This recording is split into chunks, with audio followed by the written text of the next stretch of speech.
नमस्ते साथियों, प्रगति पत्रक भरा हुआ हम इस वीडियो में देखेंगे। जैसा कि आप देख पा रहे हैं मेरे हाथ में यह एक प्रगति पत्रक है और इसकी सारी प्रविष्टियां हमने कर ली है। इस सत्र में कक्षा 3, 4, 6 और 7 के लिए कुछ अलग हटकर प्रगति पत्रक आए हैं। कुछ जो खंड है वो कुछ अलग अलग है। तो इस वीडियो के माध्यम से हम इस पूरे प्रगति पत्रक की एक एक प्रविष्टि के बारे में जानने का प्रयास करेंगे। चलिए प्रारंभ करते हैं। साथियों, इस प्रगति पत्रक में फ्रंट की प्रविष्टियां यहाँ पर होंगी, जिसमें यहाँ विद्यार्थी की फोटो चस्पा की जाएगी। ये सामान्य जानकारी विद्यार्थी होगी, जो कि सभी प्रविष्टियां यहाँ जो है वो सब काल्पनिक है। ठीक है, हमने विद्यार्थी का नाम काल्पनिक, विद्यालय का नाम काल्पनिक भरकर रखा है और सारी प्रविष्टियां आप देख रहे हैं पूरी पेंसिल की सहायता से भरी है, केवल एक उदाहरण स्वरूप समझाने के बतौर। ठीक है, तो यहाँ पर विद्यालय का डाइस कोड आ जाएगा। इसके पश्चात विद्यालय का नाम, विकास खंड और जिला का नाम आ जाएगा, फिर सरल क्रमांक।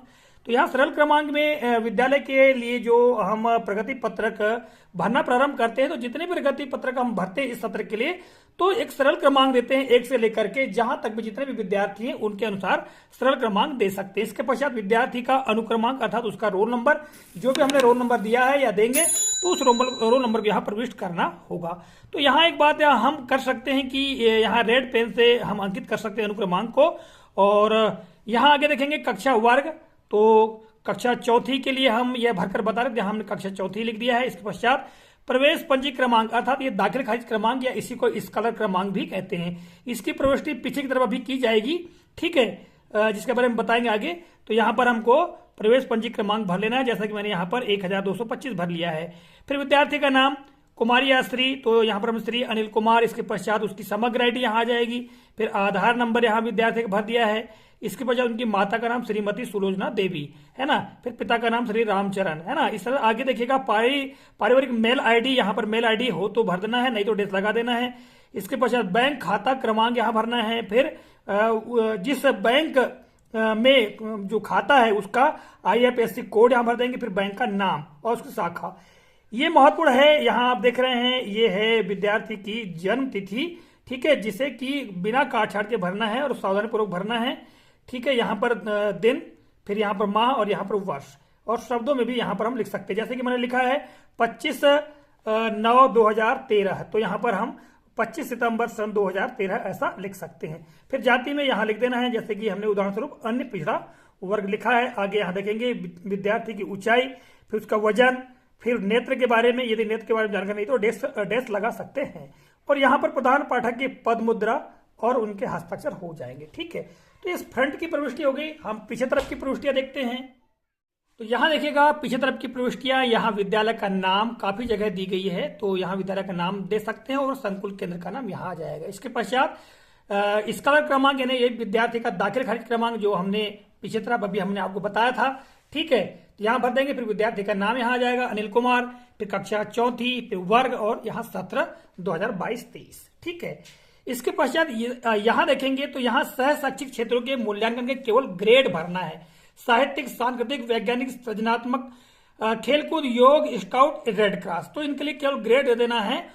उदाहरण स्वरूप हमने ग्रेड दिया है साहित्यिक A ग्रेड, सांस्कृतिक A ग्रेड, वैज्ञानिक B ग्रेड, सृजनात्मक A ग्रेड, खेलकूद, योग, scout, red cross B grade. ठीक है, तो ये हो गया सह शैक्षिक क्षेत्रों के मूल्यांकन के ग्रेड। ठीक है, यहाँ पर जो शिक्षक है विद्यार्थियों का आकलन प्रतिमाह करते आया है, उस आधार पर शिक्षक दे सकते हैं। ठीक है, इसके पश्चात यहाँ देखिएगा व्यक्तिगत और सामाजिक गुणों का मूल्यांकन के ग्रेड, तो नियमितता A ग्रेड, समयबद्धता A ग्रेड, स्वच्छता A ग्रेड, अनुशासन, कर्तव्यनिष्ठता A ग्रेड, सहयोग की भावना B ग्रेड, पर्यावरण के प्रति संवेदनशीलता B ग्रेड, नेतृत्व क्षमता B ग्रेड, सत्यवादिता A ग्रेड, ईमानदारी A ग्रेड, अभिवृत्ति B ग्रेड।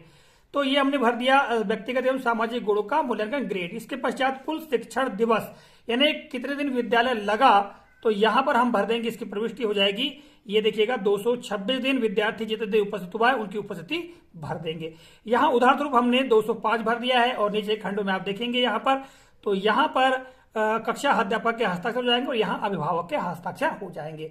ये बहुत ही अच्छा प्रगति पत्रक दिया गया है, जिसमें बहुत कम प्रविष्टियां भरने की आवश्यकता है। और यहाँ पर आप देखिएगा शैक्षिक क्षेत्रों के मूल्यांकन ग्रेड भरना है, यानी यहाँ पर अंक नहीं बल्कि केवल ग्रेड भरना है। ठीक है ना। तो यहाँ देखिएगा सबसे पहले अर्धवार्षिक मूल्यांकन ग्रेड कुल 50 अंक के आधार पर ग्रेड देना है। तो यहाँ पर देखिएगा, प्रथम भाषा हिंदी, द्वितीय भाषा अंग्रेजी, गणित और पर्यावरण के लिए ग्रेड देना है। अतिरिक्त भाषा हो तो भरना है, अदरवाइज आप यहाँ पर डेस लगा सकते हैं, जैसे कि हमने डेस लगा दिया है। ठीक है, तो यहाँ पर आप देखिएगा, प्रथम भाषा हिंदी में अर्धवार्षिक में हमने ए ग्रेड दिया है, अंग्रेजी में बी ग्रेड, गणित में ए ग्रेड, पर्यावरण में ए ग्रेड। फिर यहाँ पर देखिएगा, जो वार्षिक मूल्यांकन है इसमें प्रोजेक्ट कार्य में क्या ग्रेड मिला है। तो यहाँ पर हमने हिंदी में ए ग्रेड, अंग्रेजी में भी ए ग्रेड, गणित में भी ए ग्रेड और पर्यावरण में भी ए ग्रेड।